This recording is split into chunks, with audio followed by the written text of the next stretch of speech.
안녕하세요. 본격 밀떡 버라이어티 밀리터리 M 진행을 맡은 신미정입니다. 공성전이란 돌이나 흙으로 만든 성을 공격해서 빼앗는 전투 방식인데요. 세계사 속 수많은 전쟁들은 이렇게 성에 들어가 방어하는 측을 어떻게 공략하느냐가 승리의 가장 중요한 요건이었습니다. 성을 공격하는 측은 성벽을 넘거나 문을 뚫기 위해, 방어하는 쪽은 막아내기 위해 필사적인 노력을 했는데요. 산이 많은 우리나라가 산성을 축조하고 활을 주 무기로 썼던 것도 결국은 같은 맥락이라고 볼 수 있습니다.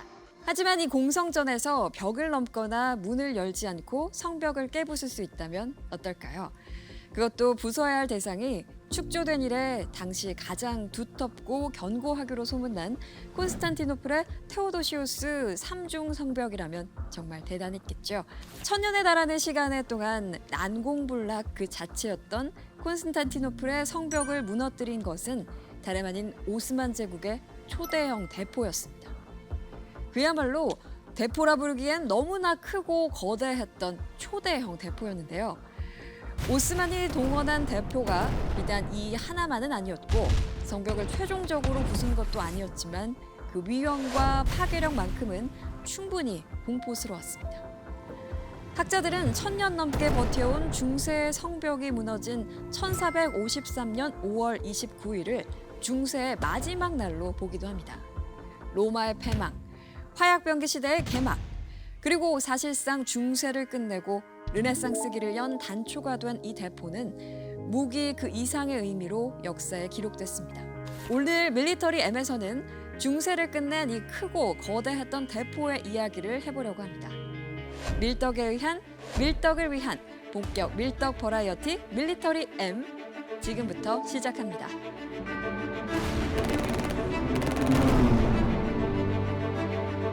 본격 밀떡 버라이어티 밀리터리 M 한장님 팬더님 안녕하세요. 안녕하십니까. 네, 오늘 주제가 그것은 대포라 부르기엔 너무나 크고 거대했다.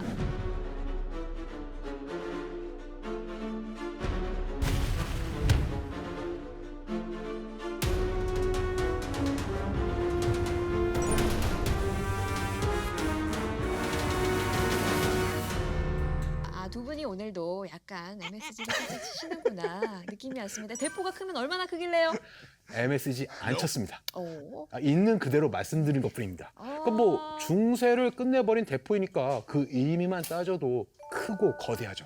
그리고 실제적으로 물리적으로도 크고 거대했습니다. 그리고 원래 그 인간의 역사라는 게 그 도전과 응전의 그 반복 아니겠습니까? 그 저쪽에서 뭐 높은 성벽을 쌓으면은 뭐 이쪽에서는 뭐 그걸 뚫을 뭐 무기를 찾게 되죠, 당연히. 그렇죠. 그렇게 나온 게 화약의 힘을 빌린 괴물, 바로 봄바드죠. 봄바드. 봄바드. 봄바드 일단 느낌이 괜찮네요. 느낌 있죠? 뭔가요? 이 봄바드라는 말은 그 그리스어로 폭음을 뜻하는 그 봄보스에서 따왔습니다. 오. 쉽게 말해서 뭐 어마어마하게 뭐 큰 소리가 나는 도구다, 뭐 이런 뜻이죠. 그러면 왜 폭탄을 뜻하는 뭐 bomb, bomb. bomb 그렇죠, 뭐 빰빰하죠. 같은 어원인 건가요? 네. 그리고 사석포라는 말이 훨씬 더 이해하기 쉬울 것 같은데요. 뭐 구구슬 사자에다가 돌서자를 쓰는, 즉 돌을 쏘는 포입니다. 오. 그러니까 오해할까봐 말하는데 네. 돌이 좀 큽니다. 돌멩이? 예, 길가에 뭐 돌멩이가 아니라 큰 바위? 바위, 그 정도. 바위, 그 정도 암석? 사이즈. 큰 돌을 쏜다. 이 얘기는 그 뭐랄까요? 투석기? 같은 것도 있잖아요. 영화에서 보면은 막 성벽도 무너뜨리고요. 그 투석기는 이게 좀 한계가 있죠. 이게 투석기가 날리는 돌이 속도라는 게 기껏해야 뭐 초속 한 40, 70m라 가지고 속도도 느리고 뭐 사거리도 짧고 그렇죠. 멀리 날아가진 않죠. 그렇죠. 이러다 보니까 점점 이게 성벽이 두꺼워지니까 이걸 상대하려면 이쪽도 굉장히 수가 있어야 되죠. 뭐 이러다 보니까 그 1400년대부터 그 화약 무기가 퍼져나가기 시작합니다. 그러니까 뭐 투석기 대신에 그 화약의 힘으로 돌을 더 강하고 멀리 뭐 날려보내자, 뭐 이런 생각을 하게 된 거죠. 뭐 다시 한번 뭐 오해할까봐 미리 말씀드리지만 이 봄바드라고 해도 네. 이 사이즈가 굉장히 뭐 천차만별이었어요. 뭐 오. 작은 것도 있었지만 뭐 네. 튼튼한 성 혹은 뭐 이렇게 커다란 그 성을 상대할 경우에는 그 괴물같이 커다란 큰 대포가 필요하게 됩니다. 초대형 봄바드의 등장이죠. 오, 초대형. 초대형. 얼마나 큰 걸까요? 이 정도 보면은 신미정 아나운서가 포 안에 들어갈 수 있어요. 어? 예. 선체로 선체로. 선체로? 이렇게. 아, 진짜요? 예, 그러니까 신미정 아나운서가 들어갈 정도의 커다란 포를 만들려고 하니까 네. 일단 만들기 어려웠어요. 그렇겠죠. 네, 만들기 어려운데 큰 바위를 날리려면 화약을 많이 넣어야 됐어요. 화약을 많이 넣어야 되다 보니까 당시 기술 수준이 지금처럼 뭐 우주를 날리는 그런 기술 수준이 아니지 않습니까? 그렇죠. 이러다 보니까 요즘이야면 뭐 합금 소재를 넣어가지고 경량화를 시킬 수 있겠지만 그 당시에는 무조건 두께로 승부를 봐야 됐어요. 폭발 압력을 견디려면. 뭐 그래가지고 초창기에는 그 교회에서 그 큰 종을 만드는 사람들을 동원해가지고 그 청동을 주저해서 뭐 엄청나게 두꺼운 포를 만들어야 했습니다. 그 종을 만들던 종을. 사람들을 데려다가 그렇죠. 대포를 만들겠다. 근데 아까 청동이라고 하셨는데 청동기 시대가 지난 지는 사실 이때는 한참 지난 건데 네. 왜 철이 더 좋잖아요. 청동보다는 왜 청동으로 대포를 만들었을까요? 그러니까- 대포의 시간은 거꾸로 흐르는 겁니까? 오, 멋있는 비유인데요. 문학적이야. 네. 그러니까 당시의 쇠는 이렇게 불순물이 많아가지고 요즘 철처럼 뭐 품질이 일정하지가 않았어요. 아하. 그러니까 정교한 형태로 만들기도 어려웠지만은 결정적으로 이게 인장 강도가 떨어져가지고 잘 깨졌어요. 그래도 이 쇠가 청동보다 가격이 훨씬 싸기 때문에 그렇죠. 쇠로 만드는 사석포도 많았습니다. 뭐 물론 이 만드는 방법이 좀 약간 좀 괴상해서 문제였지만 말이죠. 만드는 방법이 이상한 것도 아니고 괴상하다. 이 괴상하다는 단어는 웬만한 거에 안 쓰거든요.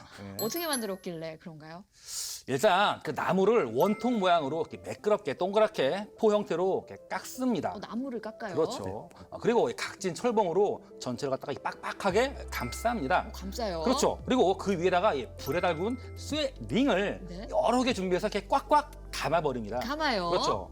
이렇게 하면 이게 C줄을 날줄로 그 촘촘하게 매운 철사로 만든 것 같은 그런 뭐 대포가 나오게 되죠. 그런 다음에 그 안에 있는 나무를 불로 싹 태우고 네. 그 재를 다 쫙 긁어낸 다음에 원통을 만듭니다.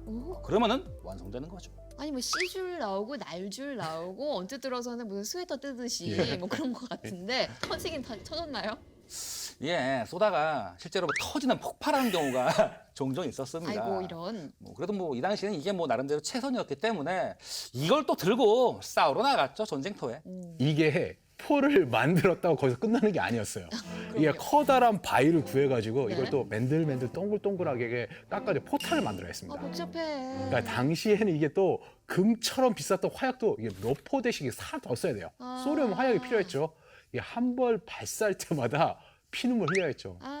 거기다 말도 많이 필요했어요. 말? 말이요? 호스. 말? 예, 대포 끌고 가는데 말도 필요한가요? 그럼요. 어?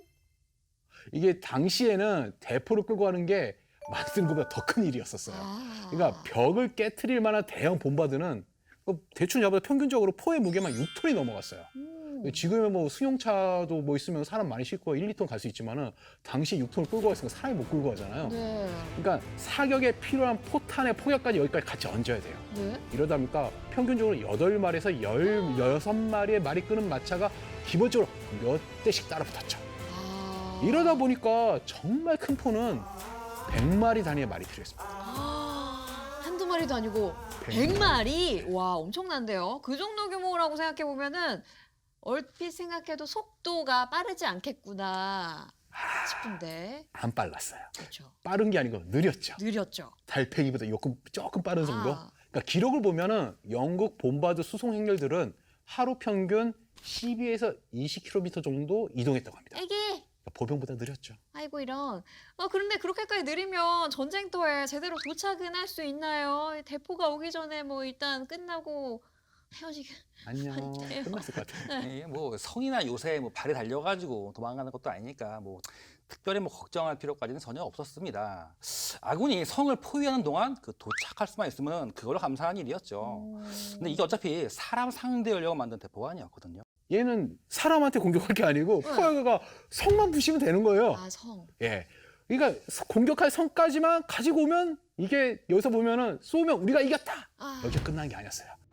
설치해서 작동까지 해야 됐어요. 배달해서 설치해주고 작동까지 시켜주고 네. 거의 얼핏 들으면 가전제품 배달 집으로 배송해주는 그런 느낌인데요. 그렇죠. 그러니까 처음에 지금이야 대포를 쏘면은 그냥 화염구 쏘면 땡기면 되겠거니 생각하는데 전혀 아니었어요. 워낙 사이즈가 크고 초창기니까 일단 땅을 잘 골라요. 고르고 석가래 같은 받침대를 댄 위에 포를 고이 올려 모십니다. 힘들다. 귀하신 몸. 그리고 포 안에 하약 포대를 털어넣죠. 금보다 비싼 그 하약을 계속 털어넣은 다음에 바위만한 포탄을 굴려 넣어요. 아, 피곤해요. 그런 다음에 기술자가 여기저기 다 봐요. 아, 이상 딱 고정이 잘 돼 있다. 네. 오차가 없다. 네. 그런 다음에 불을 당깁니다. 일단 이 대포를 한 방 빵 쏘면은 반동 때문에 이 받침대 강목이 다 부러지니까 어? 다시 세워줘야 합니다. 또 그런 동안 이 포를 또 이렇게 식히는 동안 그 기술자가 쫙 달려가가지고 대포에 금이 간 게 있는지 없는지 쫙 살펴봐야 됩니다. 네. 그리고 다 식은 다음에는 포 안에 있는 재를 갖다가 쫙 긁어내고 다시 반복하는 겁니다. 다시 장전하고 쏘고 살펴보고 식히고 반복하는 거죠. 아, 거의 뭐 신생아 수준이네요.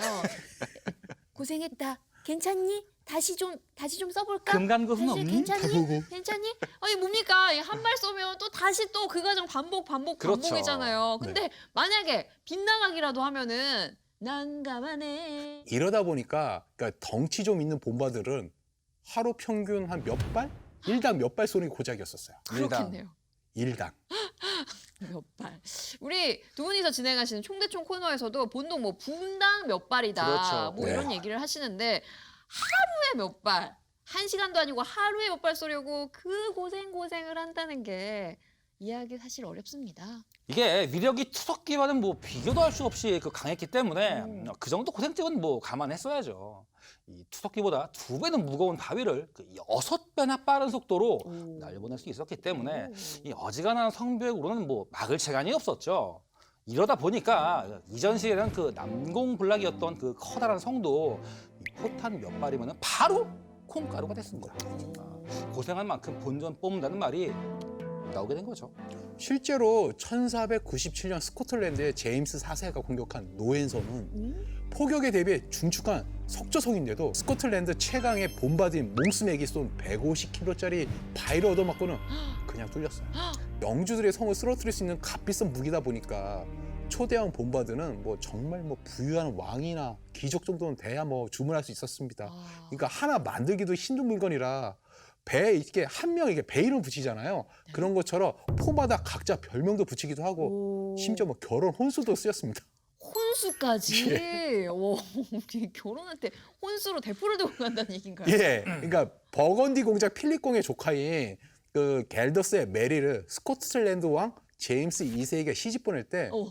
대포인 몽스맥을 딸려 보냈어요. 오. 그러니까 오해할까봐 말씀드리는데 네. 당시에 혼수로 대포를 주고받는 풍습이 있었던 건 아닙니다. 풍습은 아니었어요. 풍습은 아니었었어요. 그러니까 왕이니까 왕이니까. 왕에게 시집갈 때 뭔가 좀 화끈한 혼수 그리고 가치와 권위가 있는 혼수품을 생각해 보니까 대포다. 이래서 한번 보내는 거죠. 아, 이 정도는 해가야 혼수로구나.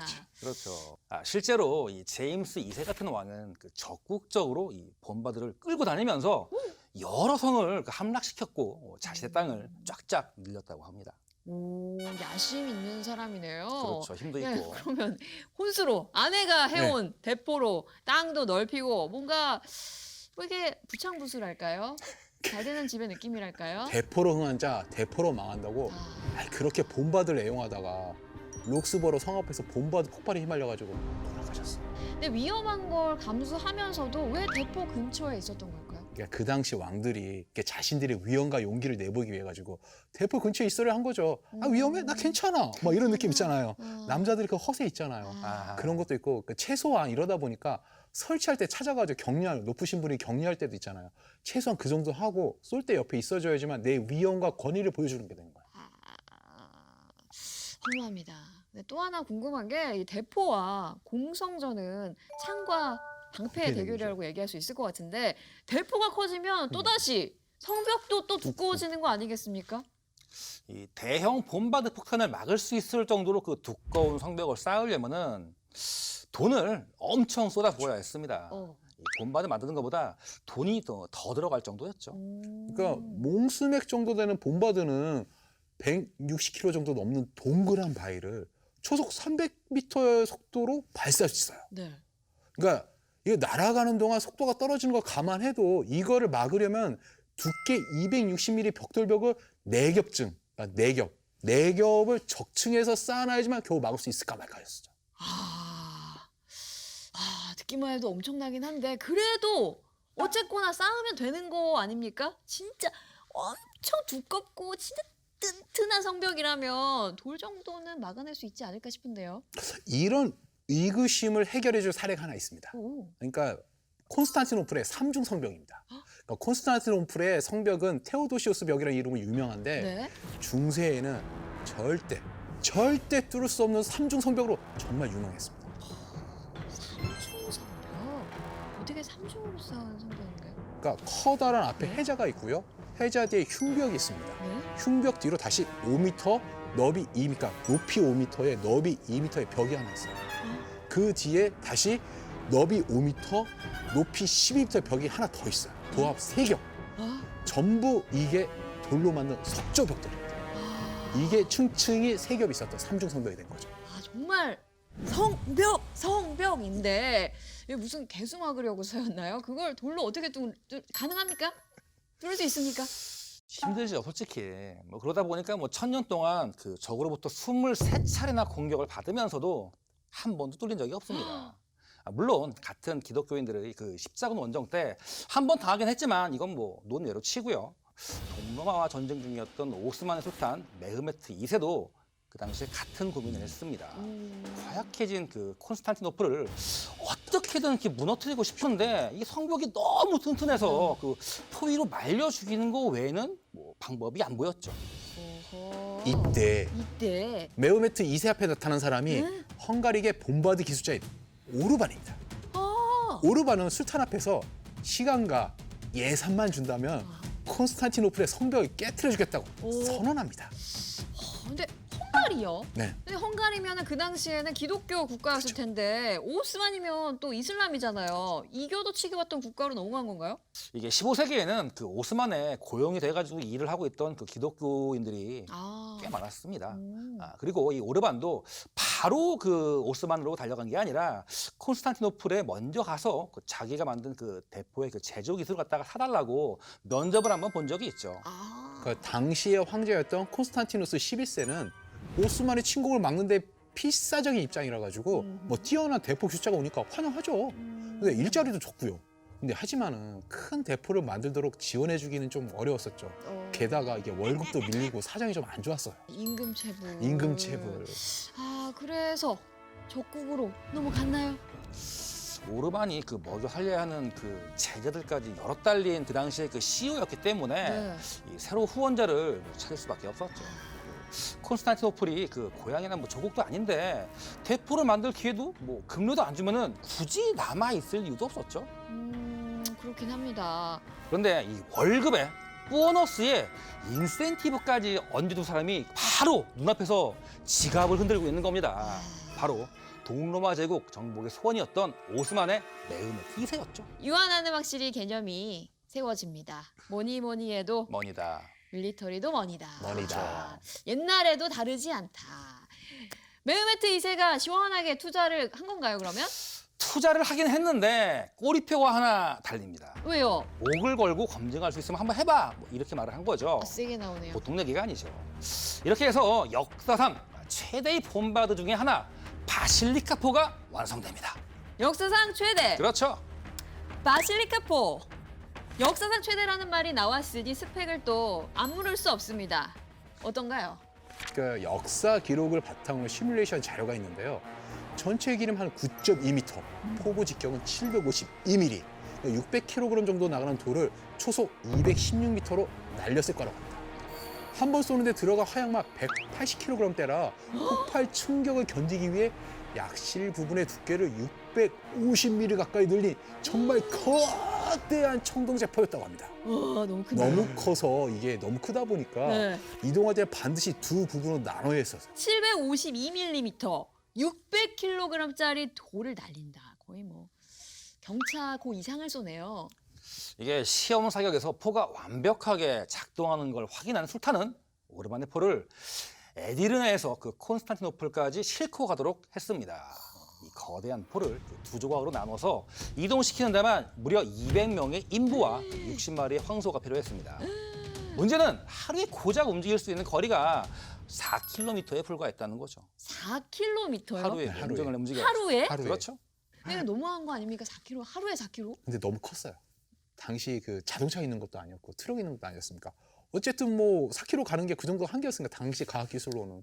아무튼 1453년 4월 함께 제조된 좀 작은 봄바드라고 함께 그리스인들이 바실리카포라고 부르는 두려워했던 오르반의 역작이 콘스탄티노플 성벽 앞에 설치됩니다. 그리고 6km에 달하는 포위막을 따라 전개된 15개의 포대가 일제히 사격을 개시했죠. 아마 이게 세계 최초의 봄바드 합동 사격이었을 겁니다. 그날 하루만 120발의 포탄이 성벽을 부쉈다고 합니다.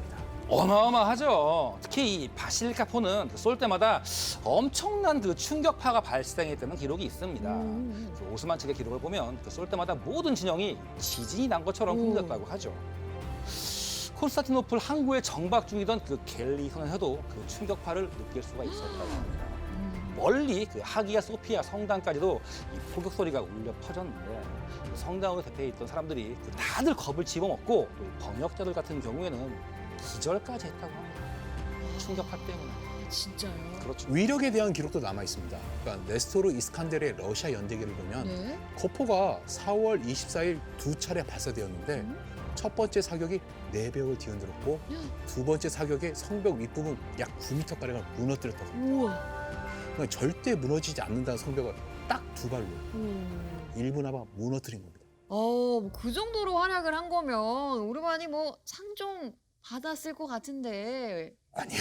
아니에요? 예, 상 같은 거 받지 못했습니다. 그래요? 예. 그러니까 여러 봄바드 중에 한 문이 좀 터졌어요. 당시 아. 배치했던 봄바드 중에서. 그래서 같이 있던 오르반과 그 기술자도 그냥 어떻게 인센티브 받기도 전에 이렇게 돌아가셨죠. 아이고. 이런. 또 터졌구나.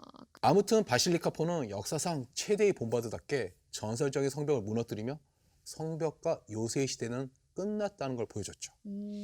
단순히 대포가 성벽을 부쉈다라고 생각할 수도 있지만은 역사학자들 중에서는 중세의 종말을 1453년 5월 29일이라 말하는 이들도 있습니다.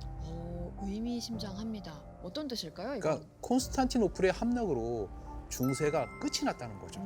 그러니까 테오도시우스 성벽은 단순히 1000년이 넘게 콘스탄티노플을 지켜낸 성벽이 아니라 중세의 상징이라 할 수 있습니다. 네. 1000년이 넘게 도도히 지켜냈던 그 중세란 시대를 그 오르반의 포가 한 방에 깨버린 겁니다. 이게 뭐 단순히 뭐 중세를 끝난 게 아니라 역사의 물줄기 자체를 바꿔버린 셈이죠. 이 포로 성벽을 깬 것이 그렇게 엄청난 역사적인 의미가 숨어 있는 거였네요. 있었죠. 네.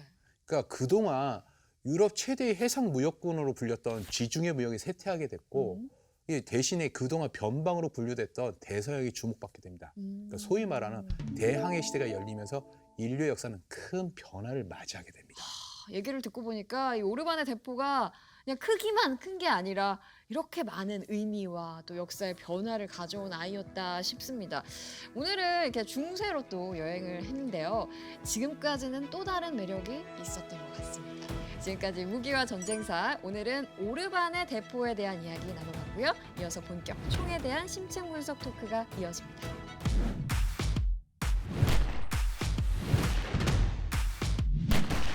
밀리터리 M에서 야심차게 기획한 총 대 총 코너. 그것은 총이라 불리기엔 너무나 크고 강력했다. 최강의 저격총을 가려라. 초강력 대포 얘기를 실컷 했는데 이번엔 뭐 초강력 저격총입니까? 그렇습니다. 현존하는 최강의 저격총을 가리는 대결입니다. 그러면 이 크기나 구경에 관계없이 무조건 최강이면 된다 이건가요? 묻지도 따지지도 않습니다. 단, 총 대 총 대결은 항상 1대1 대결을 추가하지 않습니까? 그렇죠. 너무 대규모로 하시면 총이라 불리기엔 너무 크고 무거워지는 만큼 이동성까지 잘 고려해서 선정해 주시기 바랍니다. 알겠습니다. 지금 바로 시작해볼까요? 자, 팬더님이 선택하신 기종부터 소개해 주시죠. 전체 길이 1447mm, 총열 길이 740mm, 무게 12.9kg, 장탄수 10발, 대물 저격총의 간판 스타일 바렛 패밀리 최신 개량형, 미군 제식 장거리 저격소총 59경 바렛 M107. 역시 팬더님 덩치에 맞게 59경짜리 큼지막한 대물 저격총으로 준비를 하셨군요. 그렇습니다. 59경 대물 저격총에 필적할 만한 환장님의 선택이 궁금합니다. 소개해 주십시오. 전체 길이 1300mm, 총열 길이 740mm, 무게 14.1kg, 장탄수 최대 7발, 장거리 저격의 최강자 4089경 샤이텍 M200 인터벤션. 장거리 저격의 최강자? 이거 장담할 수 있는 말입니까? 물론입니다. 살짝 어이가 없긴 합니다만 뭐 좋습니다. 바로 대결 들어가시죠. 장거리 저격의 최강자 샤이텍 M200 인터벤션과 현대 대물 저격 총계의 스타급 플레이어 마렛 M107의 한판 대결. 꾀딘돌이. 첫 번째 라운드 사용탄 대결 시작하겠습니다. 두 가지 총기 모두 완성도 면에서 딱히 뭐 트집자의 구석이 뭐 없는 총들이라 제가 보기에는 그 사용탄 대결에서 승부가 갈릴 것 같습니다. 팬더님부터 시작해 주시죠. 사실 59경탄은 이런저런 설명이 필요 없습니다. 사진 한 장이면 다 끝나죠. 아, 진짜 크네. 확실히 뭐 그렇긴 합니다만 그래도 우리 그 시청자님들을 위해서 한 말씀 해주시죠. 그 탄이 왜 이렇게 무식하게 큰 겁니까? 이게 애초에 사람이 아닌 항공기를 상대할 용도로 개발된 탄입니다. 즉 대인용이 아니라 대물용으로 개발된 탄이라 이거죠. 언제 만들어진 거죠? 그러니까 59경탄의 기원은 제1차 세계대전으로 거슬러 올라갑니다. 당시 미국 원정군이 유럽에 진출해서 독일에 맞서 싸웠는데 어느 날 갑자기 기관총을 맞아도 끄떡없는 독일군 항공기가 등장하죠. 아, 1차 대전 때 벌써 그 방탄 항공기가 나왔다는 건가요? 그렇습니다. 최초의 정금속제 항공기 운커스 JI가 바로 그 놈이죠. 엔진부터 조종석, 연료탱크, 무선 통신 장비까지 모두 5mm 두께의 강철판으로 둘러싸여 있어가지고 미군이 쓰던 기관총이 이빨도 안 먹혔습니다. 혹시 그 기관총이 그 너무 약했던 거 아닐까요?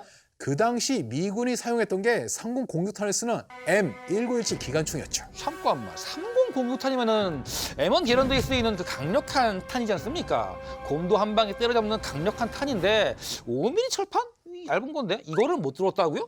지상에서 항공기까지의 거리가 수백, 수천 미터는 되기 때문에 훨씬 강력한 탄이 필요했죠. 그래서 등장한 게 59경 브라우닝 머신건 탄입니다. 59경 기관 총탄 혹은 12.7mm 구구 나토 탄으로 잘 알려져 있죠. 브라우닝이면 19세기 중반에 태어난 총기계의 레오나르도 다빈치, 총기계의 알파요 오메가, 존 모지스 브라우닝을 말하는 거죠. 그렇습니다. 사실 3006탄을 쓰는 M1917 기관총도 브라우닝이 설계한 거였어요. 그런데 이 기관총이 방탄 항공기한테 안 통한다고 하니까 뚝딱 만들어낸 게 59경 기관총탄과 M1918 기관총이었습니다. 하긴 뭐 그분은 뭐 뭐든 말만 하면 그냥 뭐 술술 뽑아내는 분이니까 뭐 다 가능했겠죠. 아무튼 59경탄으로 1921년부터 미군 제식탄으로 사용됐고 M1918은 개량의 개량을 거듭해서 지금도 현역으로 왕성하게 활동하는 M2 중기관총으로 발전하게 되죠. 자, 사설이 길었는데 본격적인 질문 들어갑니다. 그 거대한 59경탄의 실제 위력은 뭐 구체적으로 얼마나 됩니까? 바렛 M107에 42g 탄자를 끼운 59경탄을 넣고 쐈을 때 탄속이 854m/s가 나옵니다. 이걸 총구 운동 에너지로 환산하면 15,000줄이 훌쩍 넘어가고 유효사거리는 1,800m 수준입니다. 5.56mm 쓰는 미군 제식 소총 M4A1의 운동 에너지가 1,600줄 정도고 유효사거리가 500m 내외니까 세긴 세네요. 개인이 운용할 수 있는 가장 강력한 탄이다. 이렇게 보시면 됩니다. 자, 이제 샤이텍 M200 인터벤션에 사용되는 탄에 대해 소개해 주시죠. 탄의 정식 명칭은 4089경 샤이텍 탄입니다. 크기는 대략 이 정도죠. 이게 뭐야? 너무 강력한 거 아닌가요? 59경탄이 워낙 커서 작게 보이는 것뿐이고요. 이 7.6mm 나토 탄이랑 비교해보면 뭐 절대 경량급이란 말이 안 나오죠. 아니 그래도 59경탄이랑 체급차가 저렇게 나는데 게임이 되겠습니까? 아니 운동 에너지가 어떻게 됩니까? 샤이텍 M200에 27g 탄자를 끼운 4089경 샤이텍 탄을 놓고 쐈을 때 탄속은 905m/s, 운동 에너지는 11,000줄이 나옵니다. 이건 너무 약하네. 59경탄보다 운동 에너지가 4,000줄이나 떨어졌어요. 근거리에선 바렛이 확실히 강하죠. 하지만 원거리에선 얘기가 달라집니다. 도표를 보면서 설명해 드릴게요. 4089경 샤이텍 탄이랑 59경탄을 비교한 자료입니다. 보시다시피 400야드 그러니까 366m까지는 59경탄이 샤이텍 탄보다 운동 에너지가 강하죠. 하지만 샤이텍 탄은 2000m까지 꾸준히 음속을 유지하기 때문에 400야드 이후부터는 이 운동 에너지가 역전됩니다. 덕분에 유효사거리도 엄청나게 늘어나죠. 아까 바렛 M107은 유효사거리가 뭐 1800m랬죠. 샤이텍 M200은 유효사거리가 2500m입니다. 2000m까지 음속을 유지하는 비결이 뭔가요? 장약을 좀 센 걸 쓰셨나? 전혀 아니죠. 샤이텍 탄자의 그 우수한 공기 역학적인 디자인 덕분이죠. 공기를 뚫고 나가는 힘이 좋다는 건데 좀 유식한 말로 탄도 개수가 높다 이거죠. 얼마나 됩니까? 0.9492입니다. 그럼 59경탄은요? 0.611이죠. 아, 차이가 좀 나네요. 사실 탄도계수가 0.5만 넘어도 이 공기 저항을 뚫고 나가는 힘이 굉장히 좋은 탄이라고 볼 수가 있습니다. 59경탄은 탄자가 워낙에 묵직해서 탄도계수가 나름대로 좋은 편이죠. 우리가 잘 알고 있는 5.56mm는 기껏해야 0.3에서 0.4 수준이고 7.6mm 나토 탄도 0.4에서 0.5 수준밖에 안 됩니다. 아니 근데 제가 보기엔 59경탄이나 샤이텍 탄이나 탄자 생김새는 거의 비슷비슷해 보이는데 왜 이렇게 차이가 나는 겁니까? 408 구경 샤이텍탄은 탄자의 무게와 구경 그리고 탄자의 형태와 만듦새가 최적의 조합을 이루고 있기 때문입니다. 결론을 내리자면 59경탄은 덩치만 큰 헤비급 파이터고 샤이텍탄은 핵주먹을 갖춘 미들급 파이터다 이거죠. 와, 세게 나오시네. 한번 좋습니다. 다음 라운드로 넘어가시죠. 이번 라운드에서는 실전 기록 얘기를 해보죠. 샤이텍 탄으로 세운 최장거리 저격 기록이 몇 미터입니까? 2,400m입니다. 영국의 SAS 저격수가 샤이텍 M200으로 IS 저격수를 쓰러뜨렸을 때 세운 기록이죠. 그거밖에 안 돼요. 바렛은 최장거리 저격 기록이 2,815m입니다. 아프가니스탄 전쟁 당시 호주군 저격수가 바렛 M82A1으로 탈레반 지휘관을 저격하면서 세운 기록이죠. 이게 매치 그레이드 정밀탄을 쐈나요? 매치 그레이드 탄이 맞긴 한데 제가 자료를 찾아보니까 탄도 개수가 0.67밖에 안 돼요. 잠깐만, 탄도 개수가 0.67밖에 안 되는 탄으로 그런 기록을 세웠다고요? 이래서 이론과 실전이 다르다는 겁니다. 참고로 바렛은 미국을 비롯해서 전 세계 50개국에서 사용 중인 베스트셀러예요. 샤이텍은 몇 개국이 쓰이고 있나요? 영국을 포함해가지고 7개국 정도입니다. 왜 이런 차이가 나는 걸까요? 바렛이 단순히 저격총이 아니라 혁신적인 플랫폼이기 때문입니다. 이해가 잘 안 되는데 구체적으로 좀 설명을 해주시죠. 사실 59경탄의 강력한 화력을 활용할 수 있는 플랫폼은 M2 중기관총을 제외하고는 없었어요. 그런데 M2가 워낙 무겁다 보니까 차량에 거치해서 쓸 수밖에 없었죠. 운용상 제약이 많았다 이겁니다. 그런데 바렛이 등장하면서부터 59경탄을 보병이 운영할 수 있게 됐어요. 그러니까 간지러운 부분을 콕 찔러서 긁어준 효대성 같은 무기다 이건가요? 그렇습니다. 실제로 걸프전 당시 미 해병이 바렛 M82A1을 임시로 도입해서 써본 다음 딱 반했어요. 없을 땐 몰랐는데 써보고 나니까 너무 좋은 거죠. 그래서 미 육군부터 미 해군까지 잇따라 도입한 겁니다. 이 정도면 바렛이 샤이텍보다 압도적 우세한 것 같은데 순순히 항복하시죠. 잠깐만요. 이 반대로 한번 생각을 해보자고요. 샤이텍은 사용 국가도 적고 사용 빈도가 적으니까 제 실력을 발휘할 수 있는 기회가 없었다고도 볼 수 있지 않을까요?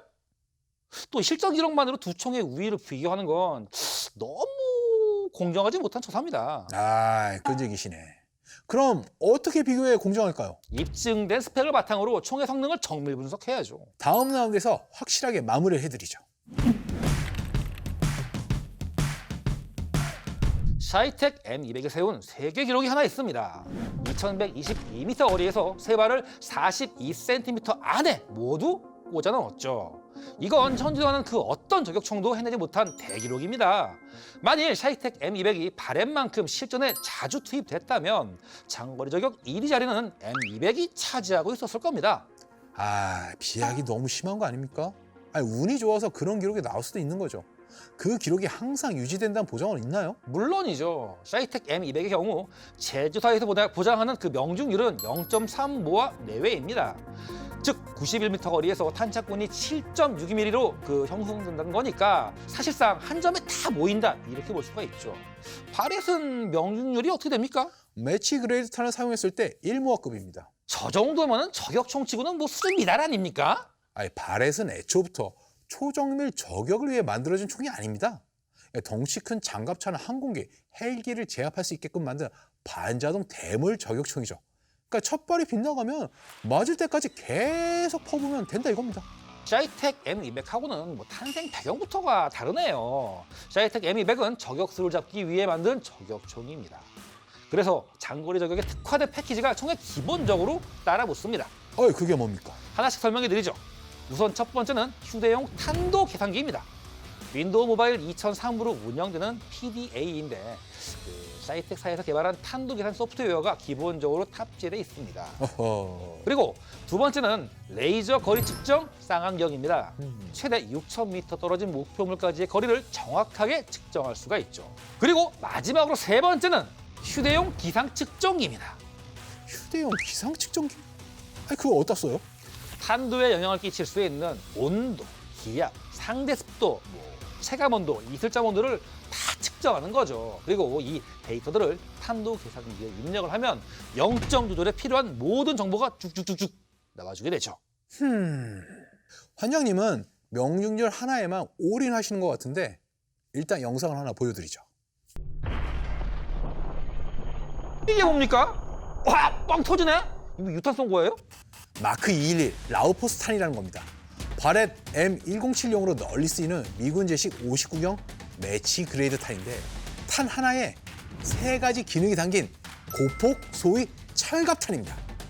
탄자 내부에 텅스텐 관통자와 소위제, 폭약이 실려 있어서 벽이나 철판을 뚫고 들어간 다음 소위제가 화재를 일으키고 폭약이 폭발하면서 파편까지 쫙 퍼지는 겁니다. 야, 이거 저거 좀 심하네. 너무 심한 거 아니야, 저거 정말? 호주군 저격수가 2,815m 거리에서 바렛 M82A1으로 탈레반 지휘관을 저격했을 때 사용했던 매치그레이드 탄이 바로 이겁니다. 저걸 사람한테 쐈다고요? 네, 주로 헬기나 경장갑 차량을 상대할 때 쓰지만 대인용으로 쓰지 말란 법은 없습니다. 그런데 만약 쓰러뜨려야 할 그 적 주변에 아군이 있거나 무고한 시민이 있어도 저런 흉악한 탄을 쓰실 건가요? 그럴 때는 초종밀 매치그레이드 탄을 써야죠. 아까 사이텍탄 탄도 개수가 0.949라고 했죠? 그렇죠. 59경 매치그레이드 탄 중에 제일 정밀한 탄은 탄도 개수가 1.05예요.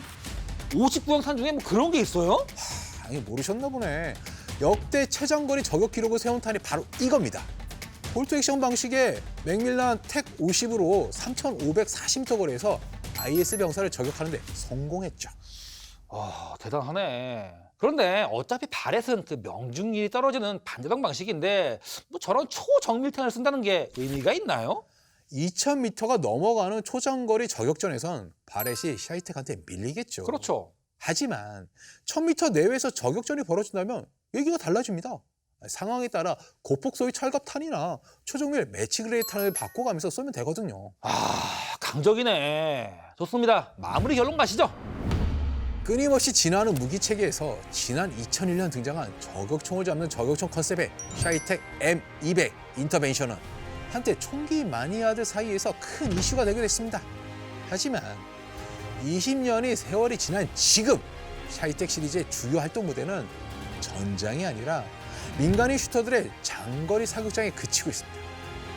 너무 한 가지 기능에 특화된 무기 체계는 외면받기 쉽다는 평범한 진리를 일깨워준 사례라고 볼 수 있겠죠.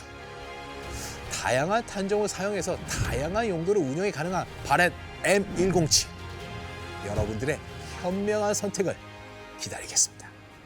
지난 2017년 5월 이라크 모술에 투입된 영국군 병사들은 SVD 저격총으로 무장한 IS 저격수에게 하나둘 들어가고 있었습니다. 그는 끊임없이 자리를 이동해가며 영국군의 감시망을 회피했죠. 결국 샤이텍 M200으로 무장한 영국군 SAS 저격수가 투입됩니다. 그리고 날이 어두워질 무렵 안전한 장소로 이동했다고 판단한 IS 저격수가 잠시 총구를 치켜드는 순간 2,400m 거리를 날아온 4089경 샤이텍탄 한 발에 IS 저격수가 쓰러집니다. 바로 이 단 한 발의 총알 덕분에 여러 영국군 병사들의 목숨을 구할 수가 있었죠.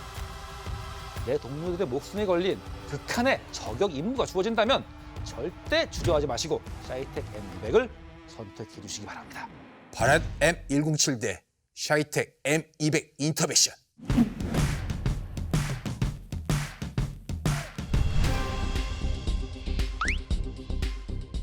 처칠 영국 수상이 사기꾼 발명가의 소가 거액의 국방 예산을 탕진했다는 주장이 나와 논란이 일고 있습니다. 자, 팬더 기자, 이거 어떻게 된 일입니까? 예, 그러니까 영국 합동작전본부에 근무하는 직원 한 명이 비밀리에 제보를 해왔습니다. 제보 사실은 충격적이었습니다. 어떤 내용인가요? 얼음으로 한국모함을 만들겠다는 계획이었습니다. 단순히 처치수상 한 명의 문제가 아니라 영국, 캐나다, 미국 세 나라가 모두 속은 국제적 사기라는 게 제보자의 주장입니다. 인터뷰하며 함께 보시죠. 이게 얼음으로 항공모함을 만든다는 말에 다들 눈이 돌아갔죠. 유보트가 대서양을 날 때니까 다들 항공모함을 찾았는데 지금 당장 상선 찍어낼 수 있는 여력도 부족한데 항공모함 만들 시간도 돈도 없었거든요. 합동작전부에 근무하던 제프리 파이크라는 사람이 아이디어를 하나 냈는데 마운트베튼 백작이 여기에 확 꽂힌 겁니다. 원래 마운트베튼 백작이 좀 파격적이고 기상천외한 거 이런 거 좋아하지 않습니까? SAS나 코만도 부대 같은 거 굉장히 적극적으로 지원하고 그랬던 양반이죠. 근데 이 양반이 얼음 항공모함에 필이 확 꽂힌 겁니다. 얼음도 녹지 않았어요. 이 파이크리트라고 불리는 신소재를 내놨는데 이게 신소재라고 해봤자 물에다가 목재 펄프를 4에서 14% 정도 혼합한 건데 이게 일단 한번 얼려놓으면은 내구성도 좀 굉장히 강하고 섭씨 20도에서도 무려 2달 동안이나 버틸 수 있었습니다. 녹지 않았다는 얘기죠. 빙산의 일각이란 말이 있죠. 이 위에서 보면 바다 위에 떠 있는 그 얼음만 보이는데 이건 전체 덩어리의 10% 정도밖에 안 되잖아요. 이건 얼음 덩어리의 비중이 약 0.91이고 바닷물의 비중이 1.025라 나머지 10% 정도만 그 수면 위로 보인다 이렇게 보시면 됩니다. 그러니까 계산대로 만들면 항공모함 갑판이 물에 잠긴다는 소리죠. 물 위에 떠 있는 얼음만 생각하고 계획을 추진했는데 낭패를 본 셈이군요. 예, 저희 취재진이 영국 국방부에 사실 확인을 요청했으나 국방부는 군사 기밀이라며 아무런 답변도 하지 않고 있습니다. 그렇군요. 비록 항공모함 모형이라지만 영국 국방부가 하루빨리 물에 잠긴 항공모함을 건질 수 있기를 기원해 봅니다. 얼음이니 녹겠군요. 영국 국방부 힘내십시오.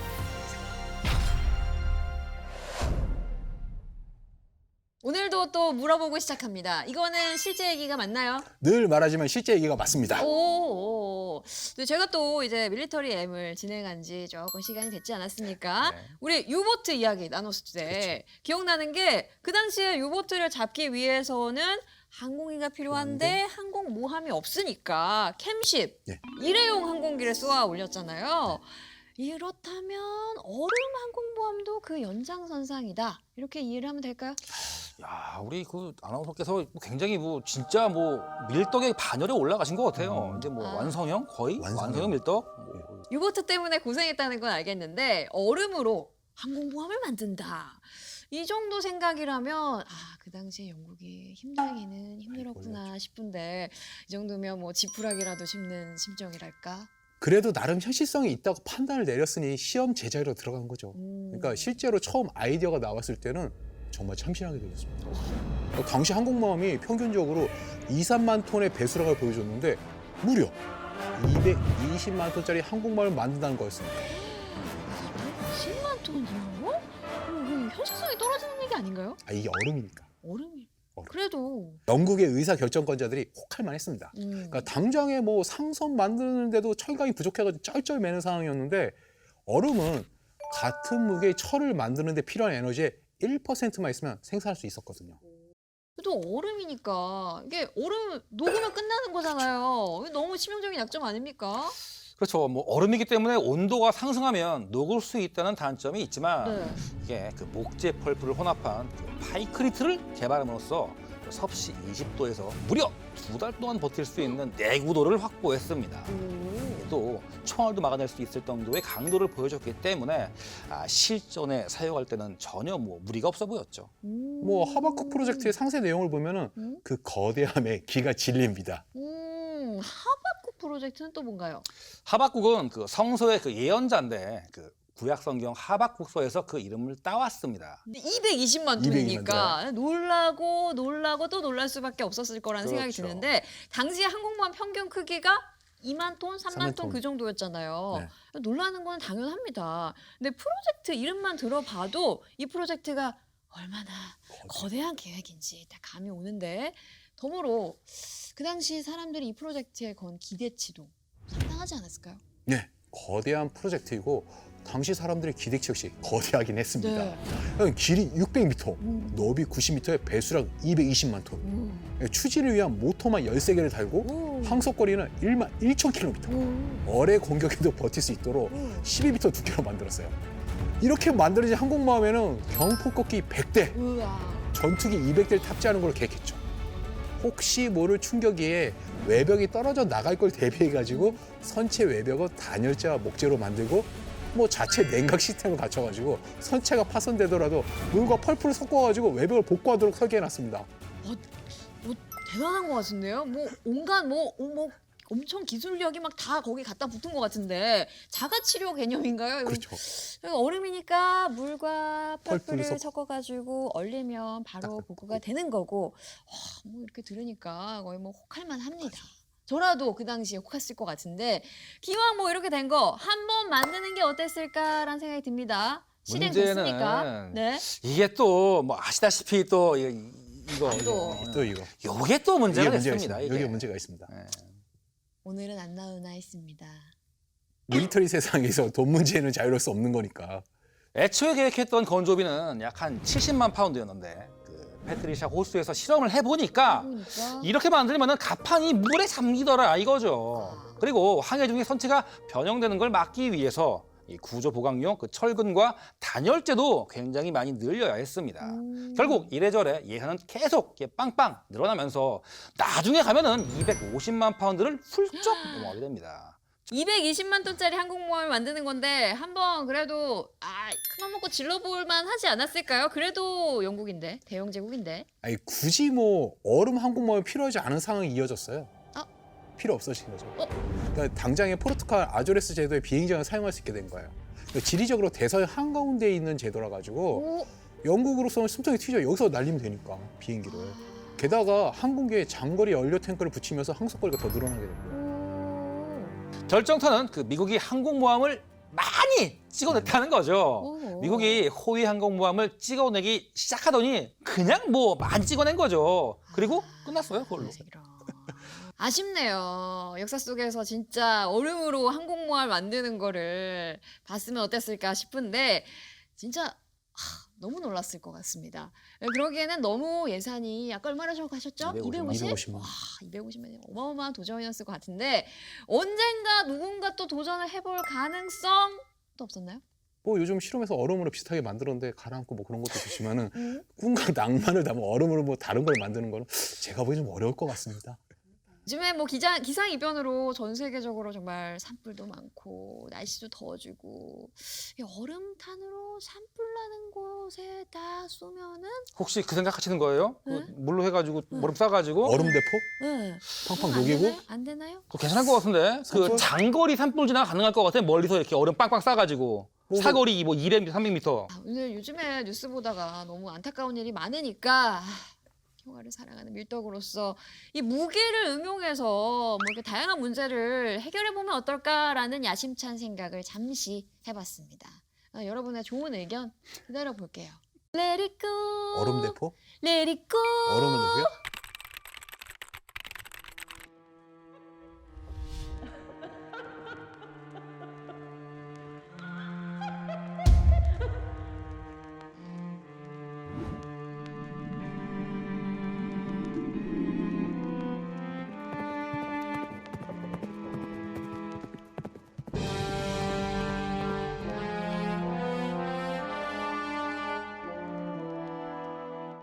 오늘 콘스탄티노플에 이어 마키아벨리까지 세계사 속에서 많이 들어봤던 이름이 등장하는데 마키아벨리 군주론으로 또 유명한 분 아닌가요? 그렇죠. 군대 정치 철학의 아버지를 할 수 있죠. 사전에서 마키아벨리즘이라는 단어를 찾아보면은 목적을 위해서는 수단과 방법을 가리지 않는 행동 양식을 이루는 말 이렇게 정의가 돼 있는데 그것은 군지론의 일단을 살펴보면은 딱히 뭐 틀린 말 같지는 않습니다.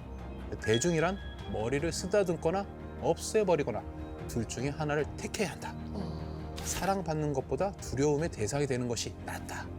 이런 글을 보면 마키아벨리는 뭐 겉모술수의 대가처럼 보입니다만 군주론은 당시 피렌체가 처해 있는 냉혹한 현실을 타개해 보려는 몸부림에서 시작된 책입니다.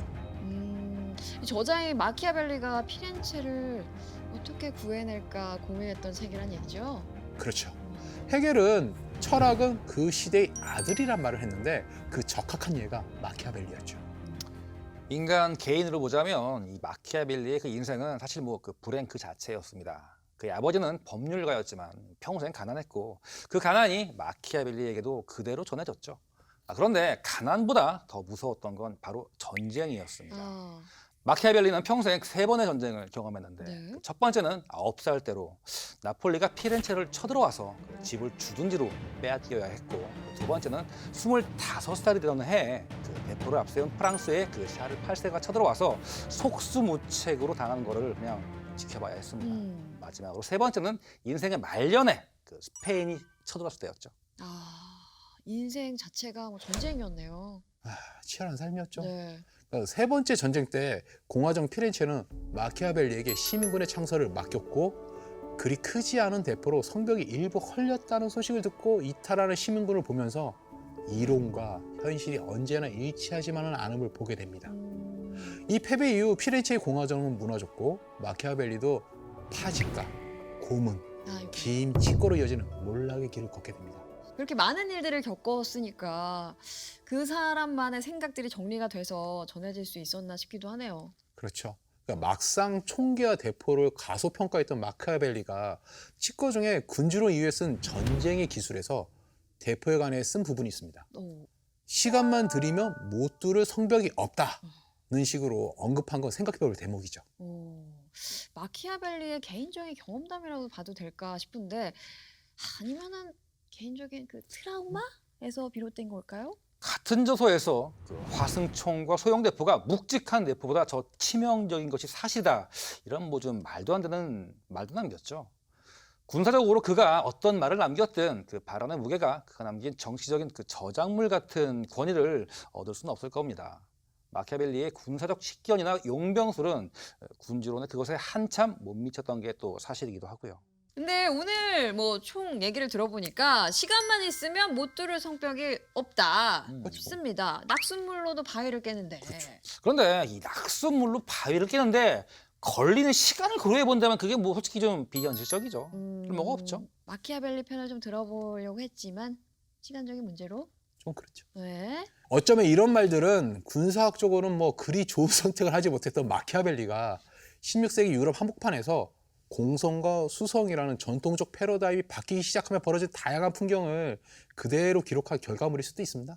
게다가 의도했든 뭐 의도하지 않았든 훗나라 역사에서는 그 무기의 크기에 집착하는 이들보다는 효율적으로 무기를 활용하는 이들의 성과가 더 좋았다는 점도 주목해 볼 필요가 있죠. 무조건 뭐 크고 아름다운 것도 좋지만 제일 중요한 건 일단 벌어진 전쟁에서는 이겨야 한다. 그렇죠. 이게 제일 중요한 거 아니겠습니까? 뭐 전쟁이 없으면 제일 좋은 거고, 일단 전쟁이 시작했으면 이겨야죠. 우리가 늘 얘기하지 않습니까? 그 밀떡들이 많아야 전쟁이 없는 세상이 올 수 있다. 모든 시청자가 밀떡이 되는 그날까지 천만밀떡 양성 프로젝트 밀리터리 다음 시간까지 안녕히 계세요. 안녕히 계세요. 안녕히 계세요. 바위보다 단단한 빵 때문에 군단병들의 치아가 상했다는 기록이 나옵니다. 아무 맛이 나지 않는다고 해도 과언이 아니었습니다. 맛이 없었어요, 아예. 이름부터 각이 짝. 그렇죠. 치킨 호랑이 전문 사냥꾼 짐 코베 때 한국 호랑이의 일대기를 창조했던 사냥꾼 니콜라이 바이코프의 한판 대결. 얼의 연료를 뽑아서 술을 만들었다. 설마 제 제보리스의 그거는 아니라고 말해주셨습니다. 밀리터리 저희는 다음 시간까지 안녕히 계세요.